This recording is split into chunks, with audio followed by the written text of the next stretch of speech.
मौसमी मीटिंग शुरू हो गई है और तकरीबन आधे घंटे के समय भी बीत चुका है। क्या भीतर से इंफॉर्मेशन मिल रही है?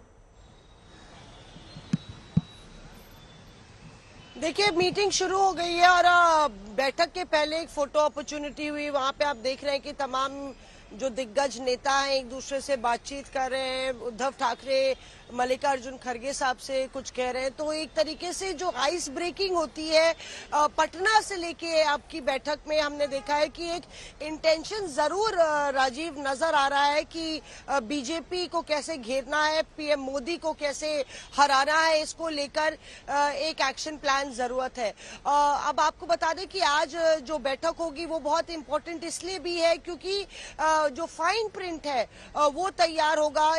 जो एक टीम 11 कह लीजिए आप, कौन कौन से इंपॉर्टेंट चेहरे होंगे, सभी दलों से एक एक नाम मंगाए गए हैं। तो कौन कौन चेहरे होंगे इस पूरे कोऑर्डिनेशन कमेटी के, वो चेहरे सामने आएंगे और एक तरीके से जो आपकी ब्रांड है, इंडिया पार्टीज की ब्रांड है, उसको आप कैसे प्रोजेक्ट करेंगे, ये अब आगे की रणनीति जो है यही टीम बनाएगी। तो बहुत अहम चर्चा होनी है। जाहिर तौर पे कुछ दल आने वाले विधानसभा चुनावों और वन नेशन वन इलेक्शन का भी जिक्र कर सकते हैं और अगर ऐसी परिस्थिति बनती है कि लोकसभा चुनाव जल्द होते हैं तो उसके बाद जो पूरे समीकरण है, सियासी समीकरण है, वो बदल जाएंगे। तो उसके लिए भी एक थिंक टैंक कमेटी चाहिए।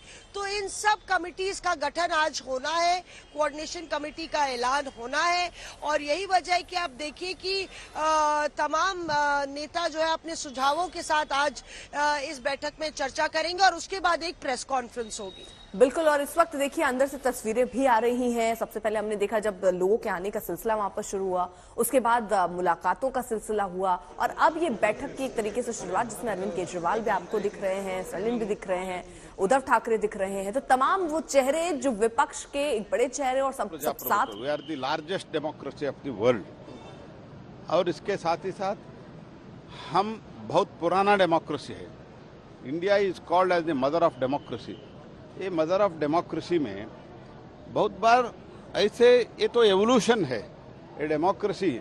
जहां मैं कर्नाटक से आता हूं, कर्नाटक से 12th सेंचुरी में डेमोक्रेसी था। ऐसे भारत के कई प्रदेशों में democracy 12th century, 11th century, 8th century से डेमोक्रेसी है। ये डेमोक्रेसी भारत में एक एवोल्यूशन है। ये एवोल्यूशन में अभी नया नया जो विषय आता है देश के हित में, उसका तो चर्चा तो करना चाहिए। तो चर्चा करने के लिए कमेटी रचा दिया गया है। तो इसका अर्थ ये नहीं है कि कल से ही हो जाएगा, ऐसे तो हमने थोड़ी कहा है। धन्यवाद। विशेष सत्र बुलाया गया है। विशेष सत्र में जो एजेंडा है आपसे जरूर मैं इधर ही रहता हूँ। 2-3 दिन में फाइनल, 3-4 दिन में जब फाइनल होता है मैं आपसे चर्चा जरूर करूंगा। इंपॉर्टेंट आइटम है, इसीलिए हमने बुलाया है। इससे पहले भी इलेक्शन हुए हैं सर देश में, ऐसा नहीं है कि लोकसभा विधानसभा ये पहली बार इलेक्शन कई एक साथ हुए हैं। पहले ऐसे जहां तक मैं जानता हूं पहले 63-67 तक, शायद 67 तक लोकसभा और विधानसभा एक साथ ही चुनाव होता था। उससे देश में एक डेवलपमेंट के लिए एक अच्छा माहौल रहता था। क्योंकि आज देखिए जब भी भारत में एक सरकार लोकसभा में मीन सेंट्रल में चुन के आते हैं, उसके बाद सारे 5 वर्ष कहीं ना कहीं चुनाव चलता रहता है। इसीलिए डिसीजन मेकिंग प्रोसेस में भी कई प्रॉब्लम होता है। इसलिए ये तो एक विचार है, एक विमर्शा तो होना चाहिए। सर, जल जीवन मिशन में आज राजस्थान में ईडी के कई जगह कार्रवाई चल रही है, जो घोटाले की बात आप लोग कि राजस्थान में इस योजना में भी 16 से ज्यादा ठेकेदारों के पास अधिकारियों के ऊपर छापे की कार्रवाई चल रही है ईडी की। देखो, कांग्रेस पार्टी, संसदीय कार्य मंत्री, पहली बार कोई मंत्री इस पर बोला है और उन्होंने कहा कि ऐसा कोई पहली बार तो नहीं हो रहा है। 67 तक ऐसा होता रहा है, तो ऐसा नहीं है कि कुछ नया इसमें हो रहा है और इस पर चर्चा तो होनी चाहिए।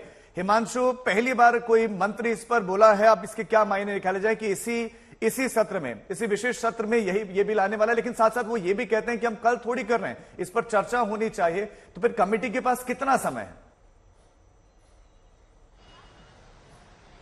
देखिए, ये तो जब कमेटी का गठन की घोषणा हो जाएगी उसमें यह तय हो जाएगा कि कमेटी को कितना समय दिया गया है। 3 महीने, 2 हफ्ते में, 3 हफ्ते, 1 महीना, 4 महीने, कितना समय जो है कमेटी के पास रहेगा, ये कमेटी की घोषणा के साथ साथ रहेगा। और कई बार ऐसा होता है राजीव कि कमेटी का जो टेन्योर है उसको अपनी रिपोर्ट सबमिट करने के लिए कई बार एक्सटेंशन भी मिलते रहे हैं समय समय पे। ऐसे जितनी कमीशन और कमेटियां बनी है ऐसा कई बार हुआ है। लेकिन देखना यह है कि अगर संसद का विशेष सत्र बुलाया गया है तो क्या वन नेशन वन इलेक्शन को लेकर ही सरकार आगे बढ़ रही है। सरकार ये चाहती है कि ये जो 5 दिन का स्पेशल सेशन है इस पर चर्चा हो जाए और चर्चा के अंदर सब कुछ साफ हो जाए। अपोजिशन पार्टीज को, विपक्षी दलों को जो अपनी बात कहनी है वो कह दें और सरकार को जो अपना बात को रखना है वो रख दें। लेकिन मैंने आपको पहले भी बताया कि 1967 जैसे हालात अब नहीं है कि एक देश में एक चुनाव हो। उस वक्त पॉलिटिकल पार्टीज कम थी, आज पॉलिटिकल पार्टीज ज्यादा हैं। कई राज्य ऐसे हैं जहां गठबंधन की सरकारें हैं। आप महाराष्ट्र में ही देख लीजिए, वहां पे भी गठबंधन की सरकार ही चल रही है, वो बीजेपी भी उस सरकार में शामिल है। तो ऐसे में क्या बीच का मिडिल पाथ निकाला जाएगा, ये कमेटी के ऊपर सबसे बड़ी जिम्मेदारी रहेगी, क्योंकि सिचुएशन जो है वो 1967 या उससे पहले की नहीं है।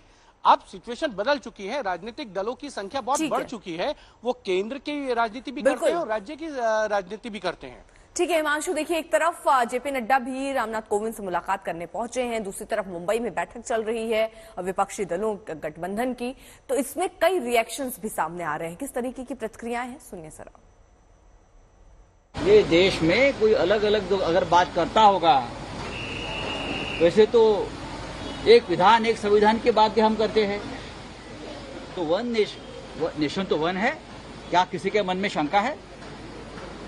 इलेक्शन भी एक होता है जो संविधान ने हमको अधिकार दिया है। लोकसभा, विधानसभा, वन नेशन और वन इलेक्शन ठीक है, लेकिन उससे पहले फेयर इलेक्शन लीजिए। फेयर इलेक्शन हमारा नारा है, not one nation one election, we want fair election, जो आज देश में नहीं हो रहा है। और ये फेयर इलेक्शन जो हम मांग रहे हैं, ये टालने के लिए ये वन नेशन वन इलेक्शन का ये फंडा लेकर आए ये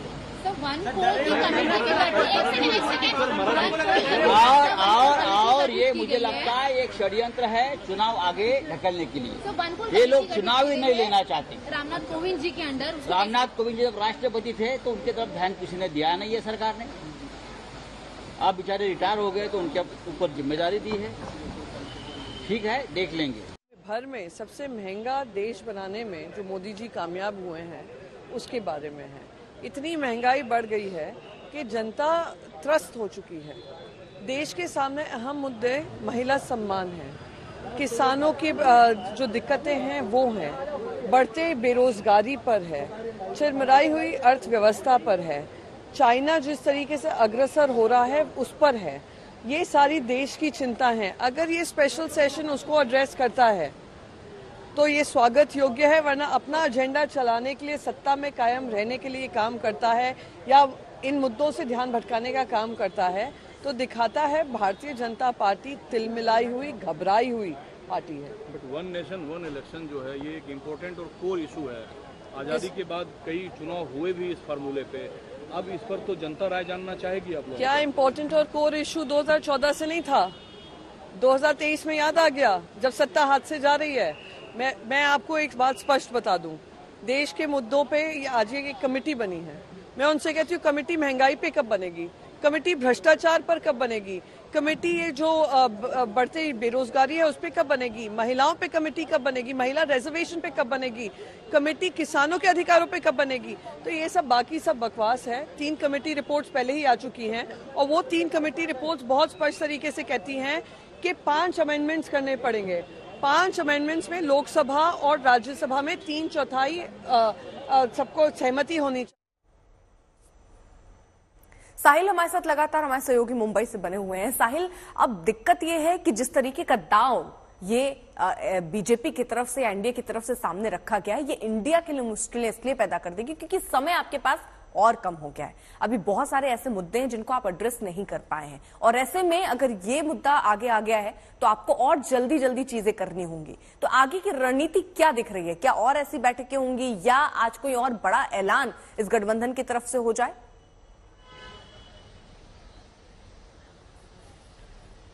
आपने बिल्कुल सही कहा कि यही बात एग्जैक्टली इंडिया के पार्टनर्स में चर्चा में आई थी। आमतौर पर कांग्रेस का ये मानना था कि जो विधानसभा के 4 राज्यों में चुनाव होने वाले हैं उस तब तक रुकेगी और उसके बाद अपनी स्ट्रैटेजी प्लान करके फिर अगले 4 महीने में जब कैंपेन चरम पर जाना शुरू हो जाएगा तब हम लोगों के सामने जाएंगे और अपनी कैंपेन रखेंगे, हम क्या करना चाहते हैं और अपना विजन रखने की कोशिश करेंगे। लेकिन दूसरी तरफ ममता बनर्जी, शरद पवार या उद्धव ठाकरे, इनका यह कहना था कि विधानसभा चुनाव ये कांग्रेस की समस्या है क्योंकि कांग्रेस और बीजेपी का सीधा वहां पर फाइट होने वाली है। लेकिन बाकी राज्यों में बेटर कोऑर्डिनेशन के लिए एक प्रोग्राम देना बहुत जरूरी है। अलायंस पार्टनर्स को या इंडिया अलायंस को सिर्फ डिनर डिप्लोमेसी या फिर लंच डिप्लोमेसी या साथ में नेता एक अलग अलग शहरों में जा रहे हैं उतना काफी नहीं है, तो सड़क पे भी साथ में दिखना बहुत जरूरी है और खास करके उन राज्यों में जहां पर इंडिया अलायंस पार्टनर एक अहम भूमिका निभा सकते हैं बीजेपी के अलायंस के खिलाफ।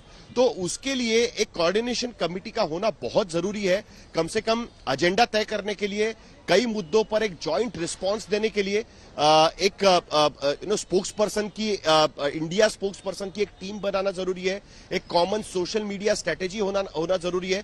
उसके लिए असेंबली चुनाव तक रुकने की जरूरत नहीं है। दूसरी बात यह कि एनडीए ने भी आपने देखा कि तुरंत 37 पार्टियों का एक गठबंधन बुला लिया, वहां पर एनडीए में ज्यादा लोग हैं, वो दिखाने की कोशिश की। तो उनको पता है कि इंडिया पार्टनर्स को कंफ्यूज करने के लिए अलग अलग स्ट्रैटेजी रची जाएगी, उसका जवाब जल्द देना जरूरी है।